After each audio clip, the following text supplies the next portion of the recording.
Three men would be convicted and sentenced to terms in prison for the murder of a young woman. The problem is that the confession that led to those convictions was coerced. Hello, true crimers. This is the case of Theresa Fusco. Viewer discretion is advised.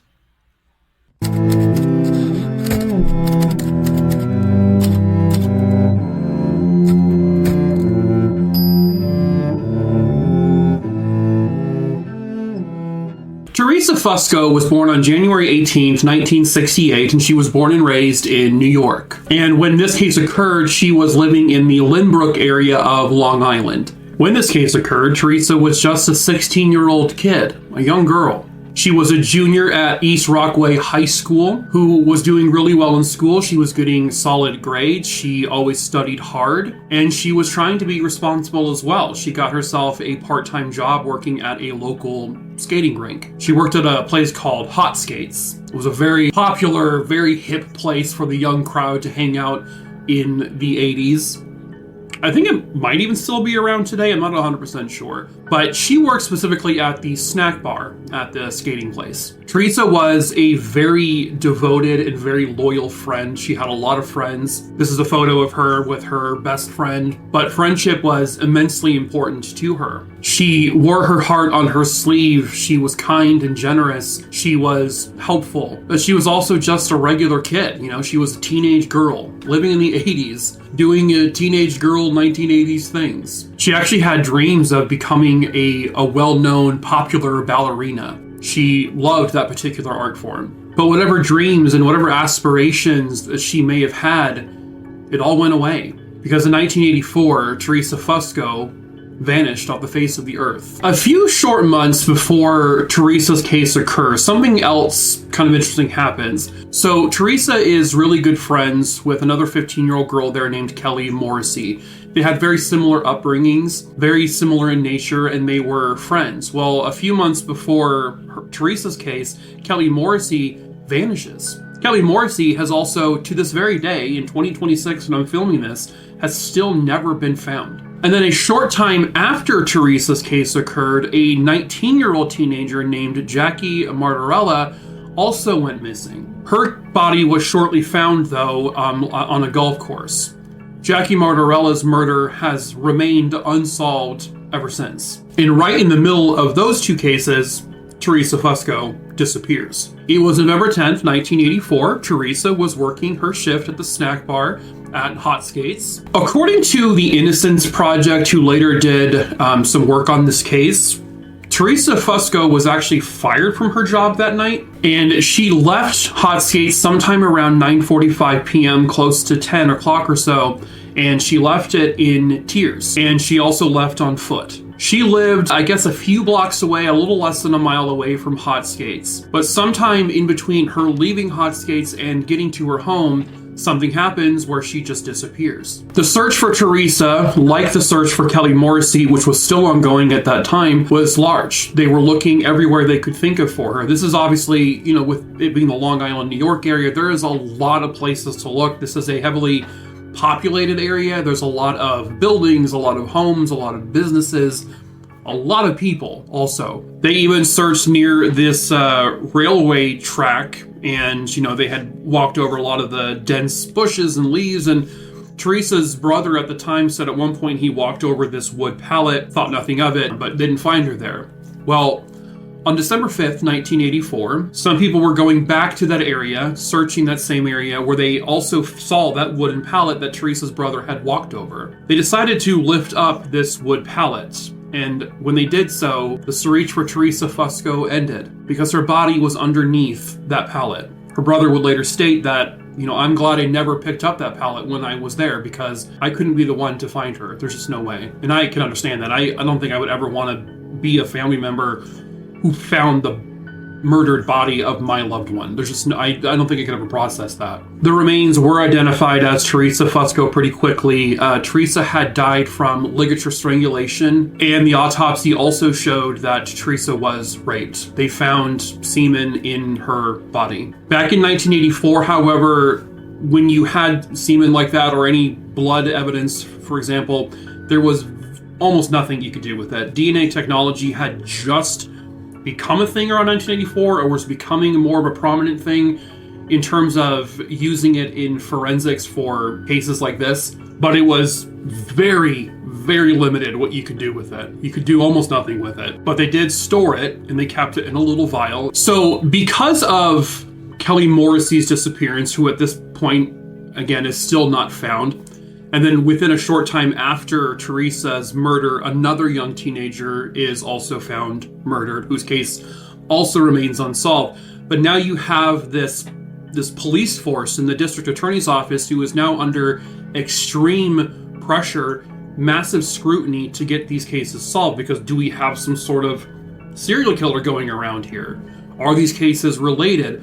Should other teenage girls be terrified to leave their home? We need this case solved yesterday, basically. The name John Cogut came up during the police investigation just because John Cogut is someone who lived in the area, and when you're interviewing a bunch of people who this person knows this person, that person knows that person, this person thinks they saw this person near the hot skates, or they saw this person driving down this road. Eventually, a lot of these people know each other. You're going to get people dropping names, but that's how John Cogut's name initially kind of came up. They were actually looking at a man named Dennis Halstead kind of first, and it was through that where the name drop of John Cogut came into play. They also had a friend named John Restivo. And because John Cogut's name was dropped, just simply because it was mentioned, police brought him in for questioning. John Cogut was 22 years old at the time of this case. So he is brought in for questioning, and he is, sat down in front of a couple of detectives, and, this is all captured on video, and pretty much you only see one detective really on video talking to him. But what apparently isn't shown is that there is a detective off screen on one side of him and another detective off screen kind of in front of him, but you just can't see him. And all of a sudden, a breakthrough. John Cogut admits to it. Yep, it was me. I abducted Theresa Fusco, and I raped her and I killed her.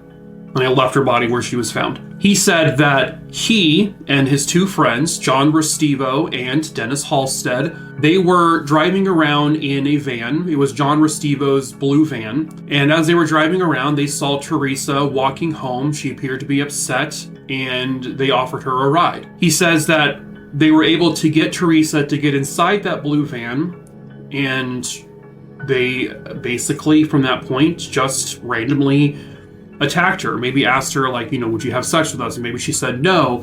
And then that led to an attack, which led to a rape, which then led to one of them strangling her to death until she was dead. John Cogut said he was the one who actually was the one to strangle Theresa. He says, I was the one who physically killed her. He used a coil of rope, wrapped it around her neck, and took the life from her. He then says he stripped her of all of her clothes. All three of these men did. They stole her jewelry, a necklace she was wearing, and then they just dumped her body in the woods. Now, they also gave John Cogut and his co-conspirators, if you will, polygraph tests. They gave John Cogut at least 3 of them, and they explicitly told John Cogut, you failed those polygraph tests. You failed them. But the truth is they lied to him. He did not fail those polygraph tests at all. John Cogut is now arrested, and he is charged with the rape, abduction, and murder of Theresa Fusco. They're also looking into him, Dennis Halstead, and John Restivo as potentially being involved in Kelly Morrissey's disappearance. And when they had arrested him, Jacqueline Martorella had not been kidnapped and murdered yet. As a matter of fact, she died while the 3 men were actually already in jail arrested. So they know that they couldn't have killed her. Meanwhile, his 2 friends, Dennis Halstead and John Restivo, are like, the fuck we did any of this? We didn't do this. I don't know why he's saying we did this, but we didn't do it. But he has now directly implicated them. As a matter of fact, he even says this happened in John Restivo's blue van. The police are able to take that blue van, they are collecting it as evidence, and they process the entire van top to bottom. And in that blue van is an instrumental piece of evidence. It is a clump of hair in which they look under a microscope and say, this is hair that is very similar to Theresa Fusco's hair. Now again, back in 1984, 1985, they can't really do much else with it. They can't say, there's a DNA profile on this hair that we could link to Theresa directly. It just looked like it was her hair. But it was making sense that, okay, Theresa was in this van, in John Restivo's van, So this story has to be true. In 1986, John Cogut goes on trial first for the murder of Theresa Fusco, and against him is his own confession, which was recorded on video. And they also had like the fact that there was hair found in the van, and he seemed to kind of know some details about the case that weren't exactly matching precisely with the crime scene, but it was convincing enough, and the jury said, all right, you are guilty of the murder.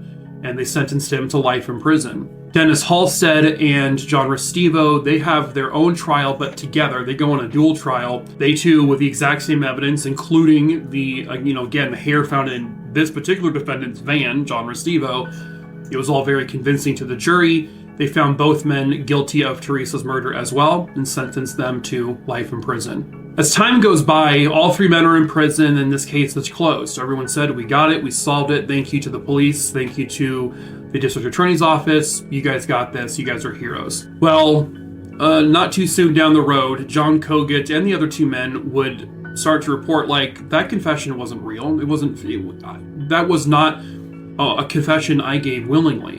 What it turns out is that on that video I mentioned that there was a detective off of the side that was essentially pressuring him to say certain things. The detective he is seen physically talking to would essentially lead him into saying things. John Cogut would say something and the detective would be like, well, did it really happen that way? Or did it really happen this way? And then John was like, oh, okay, yeah. And then he also didn't even at times remember Theresa's full name. He didn't even remember the people he committed this murder with. He apparently didn't even remember their names. John Cogut was known as kind of like a young drunk guy who did drugs around that time, and the police essentially took advantage of that. So after kind of doing a bender where he was drinking and doing drugs, that's when police arrested him. They then never let him sleep. He was up for about 18 to 20 straight hours as they interrogated him. Not to mention the fact that was he on drugs and alcohol, but he had already worked a very long day at work, which was a very physically labor-intensive job. So you have that, plus drugs and alcohol, plus the fact that police said, we're not letting you sleep, we're going to talk to you until you confess to us. It was very obvious that he was forgetting things, he couldn't remember people's names, he couldn't remember certain parts of the crime, he couldn't remember certain events. He also would change his story on his own on a couple of occasions. But then you have detectives who are putting thoughts in his mind of well, this is what actually happened. You meant this, right? You meant that, right? So a new defense attorney who was working on his appeals uncovered that there were at least 6 very unique and distinct changes of John's story during the confession. He contradicted himself completely. His final confession was completely written out with pen and paper, but not by John Cogut. It was by one of the detectives. They wrote the confession out, in which John just signed it. Fine, maybe they did coerce the confession because they knew it was him anyway and they just needed something. Well, first of all, you can't do that. That's well, I guess technically you can lie to defendants or suspects. You're allowed to do that, but morally speaking, should you really do that? Because if you're going to be coercing a confession out of someone, you're basically saying, I don't know if it's them, but it's them. Like I said earlier, they were under a lot of scrutiny. There was a lot of pressure on them because of not just Theresa's case, but her friend Kelly, and then later on the other victim. You have all eyes looking at them. They've got to get this solved. You have a community, especially of young women, who are absolutely horrified to leave their homes. And so what we see often in cases like this is it doesn't matter who did it.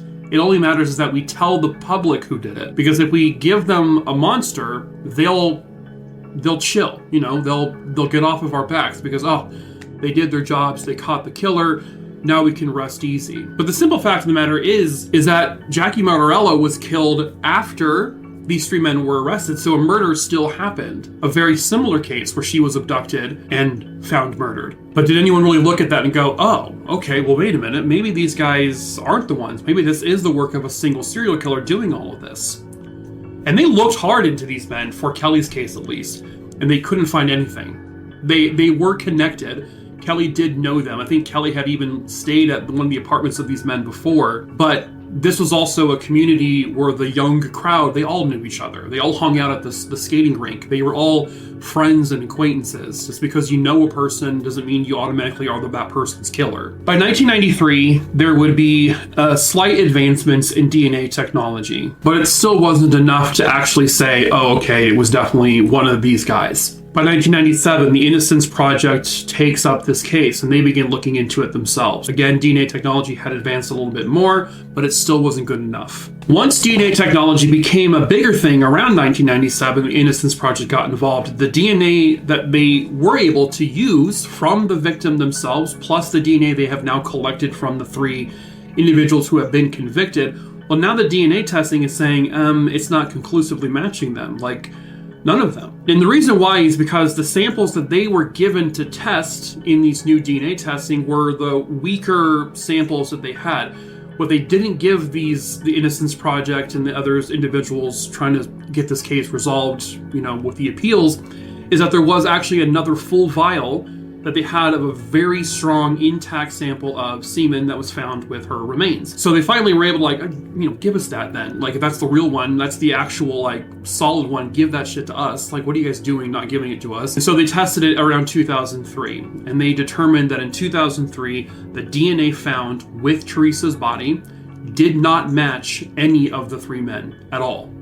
It did not come from any of them. It literally excluded the 3 convicted people. They looked even further, these new defense attorneys, and they found that, the hair that was found in the van. We're like, well, that's a damning piece of evidence because you're saying that it wasn't them now, but her hair was in the van, so obviously she was there that night, even though, they're now saying that never even happened. So apparently, and I didn't know this was a thing, and I don't know how 100% accurate this is, but there is something called post-mortem root banding. So this is with regards to the decomposition of hair. What they noticed was that in the autopsy of Theresa, they did take samples of her hair directly from her head. Now, when they took those samples, she had obviously already been deceased for some time. And those hair samples were showing almost the exact same post-mortem root banding and degradation as the hairs found in the van, which told them that the hairs found in the van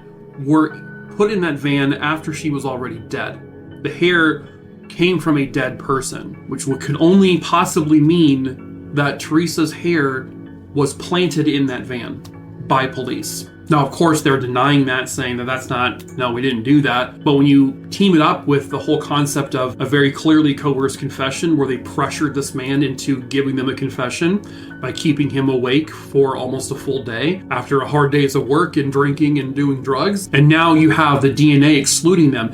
What's also important to mention is that in the initial trials, they very emphatically stated that because there was semen found with Theresa's body, that only meant she was raped. That they determined that she was, in fact, raped by one of these men, if not all of them. That was a big factor in those trials. Well, now with the DNA completely excluding all 3 individuals were eventually released from prison, and they were going to be seeking a new trial. The only one who ever goes on trial again is John Kogut. Well, now with this trial, they're stating that the defense attorney brings up the fact that the DNA, again, is not matching any of the suspects, but now it's actually showing that it's a completely different man, someone that we don't even have identified at this point. But now the prosecution is saying in this trial, well, she wasn't raped. That just tells us that she wasn't raped. It just means that she had sex with someone prior to the murder.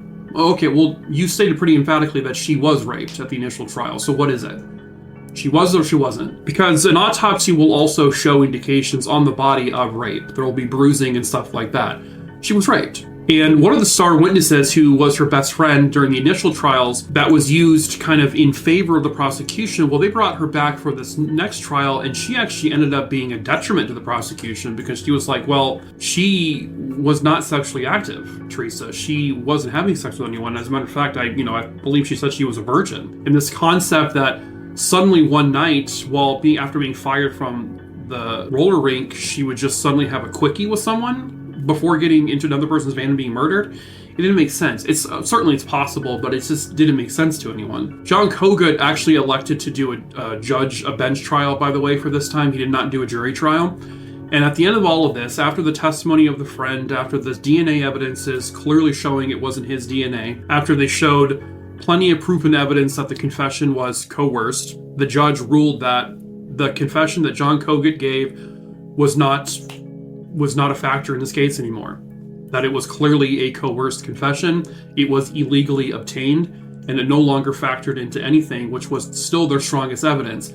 So this time, John Kogut was found not guilty of the murder of Theresa Fusco. And the other two men eventually just never went to trial, and all three men were exonerated, basically. Meanwhile, the prosecution and the police department are still saying, we got the right guy, so we did our jobs. We know what we did was right, and these are the guys. I don't know what happened here.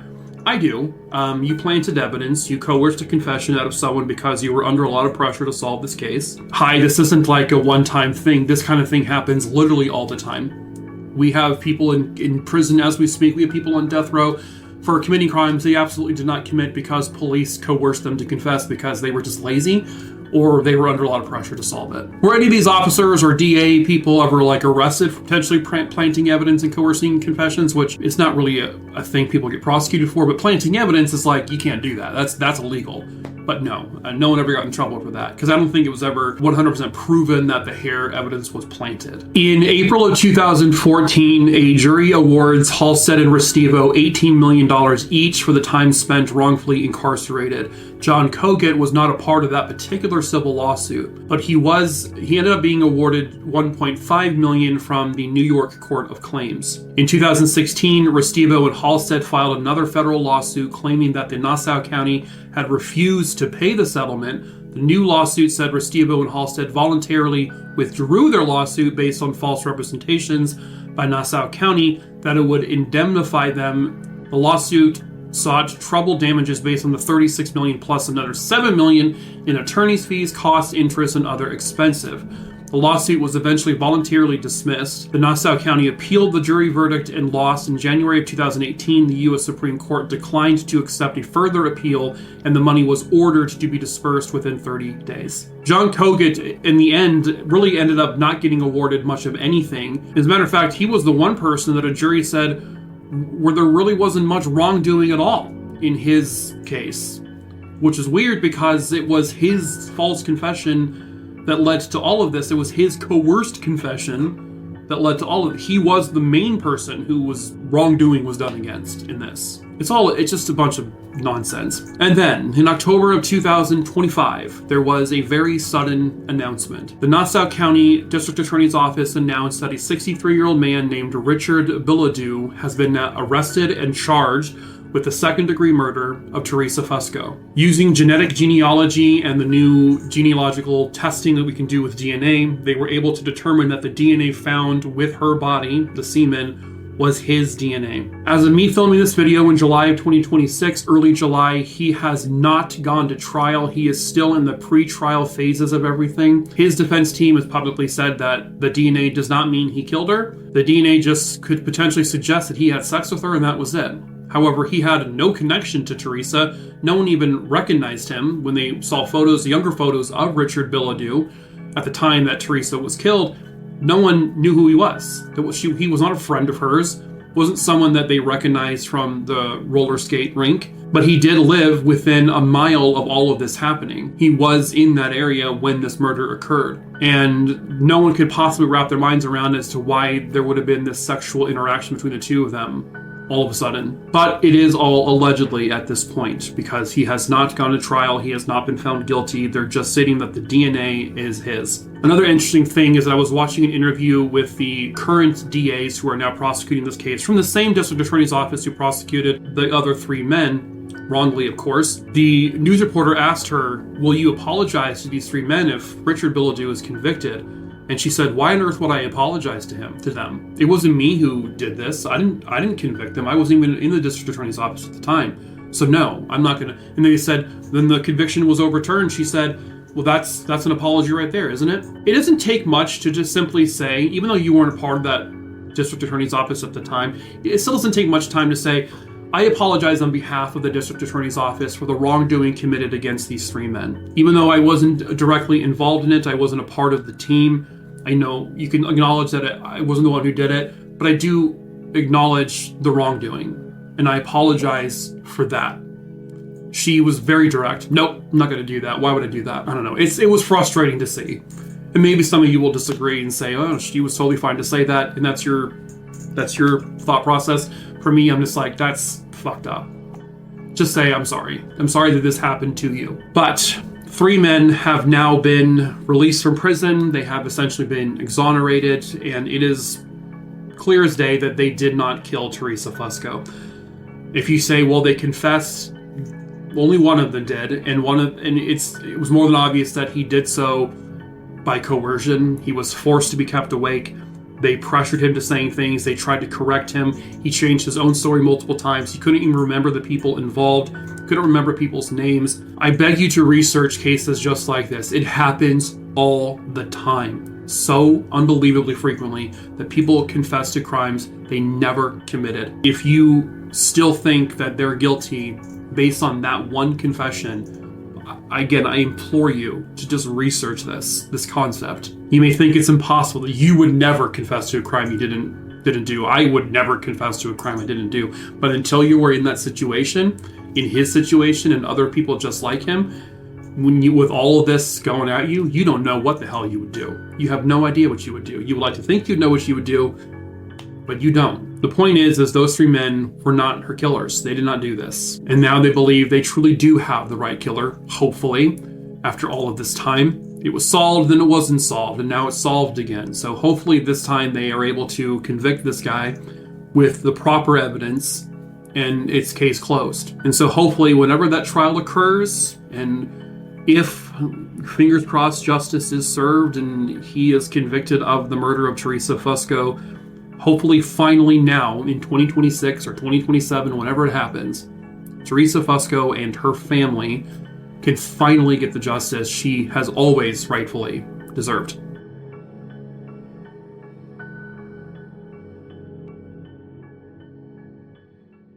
But that is it for this case. True Crime Rooney Dooney Dingleberry Dongs. Hope you found it interesting. As usual, if you're new here, hi, my name is Mike. I tell true crime stories here, obviously. And also I tell short form true crime stories over on TikTok. I tell 2 stories there every single day. At any rate, that is it for this video, True Crime Rooney. So until the next case, ta-ta for now.